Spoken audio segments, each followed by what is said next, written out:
Taylor Kyles tweeted on that, and he said, from a Patriots perspective, this partly serves as a reminder how fortunate Drake May is to have Josh McDaniels involved in his development. They've got plenty to prove as a duo, but McDaniels has an insane wealth of knowledge to pass down.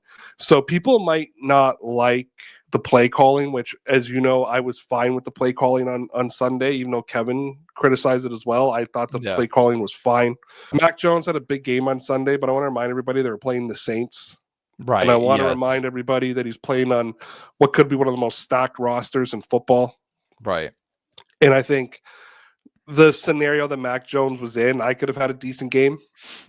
Right? I'm not as good as Mac Jones, obviously. I'm not stupid, but I could have had a decent game against the Saints. Kyle Shanahan's also like a quarterback whisperer. Like, let's remember that. Correct. But like what I want to put out is outside of one game yesterday, Mac Jones' best season was under Josh McDaniels. We've seen him successful in the OC role, but more importantly in that quarterback coaching position. Yes. Yep. And I think that it's going to be huge for Drake May's development, even if they move on from Josh McDaniels 2 years from now, 3 years from now, when Drake May is going into his second contract, because really it's the second contract that you expect your quarterback to be kind of near its peak. I think that Josh McDaniels will leave Drake May in a very, very good position. Josh McDaniels is an OC and as a player development guy has been more than capable in his entire tenure in New England.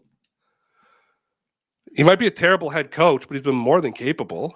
And that doesn't matter. People that hold that against him in his offensive coordinator role, and you know me, like, listen, this is complete 180 of where I've been, everybody. And again, still not the biggest fan. I still think he does do some boneheaded things, but I think the net positive far outweighs anything we've seen in the last few years as far as coordination is concerned. You need to give him a chance. Is it fair to say that it was almost like you didn't know what they had until it was gone?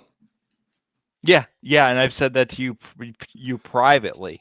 And again, we'll go down a rabbit hole with this, so I won't get too deep into it. This goes back to Mike and I in 2020 arguing about whether Josh McDaniels should be the offensive coordinator for the Patriots. Like, this is how far back the argument goes.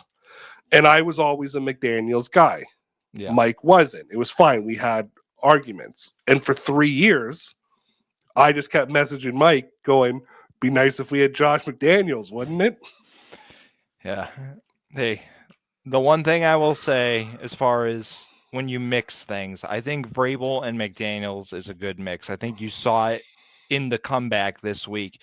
It feels like Vrabel kind of went to Josh and was like, listen, we've got to find a way to get Ramondre Stevenson the football. We've got to find a way to have Drake running more decisively. It helps Josh maybe cut some of that offensive coordinator genius nonsense. They all kind of get into their own head. All 32 of them, they all do it. It's not just Josh. They all think they're the next smart kid, right, on the football field. And it sounds like Vrabel just kind of went over to him and was like, we need these two guys to run effectively. Like, please, like, let's find a way to make this work.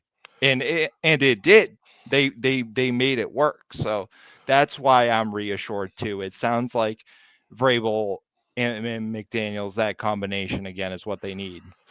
And you need to have that working relationship between the head coach and the OC and the head coach and the DC to make sure that everybody's on the same page. And that's the one thing for so many years that was effective with Bill Belichick.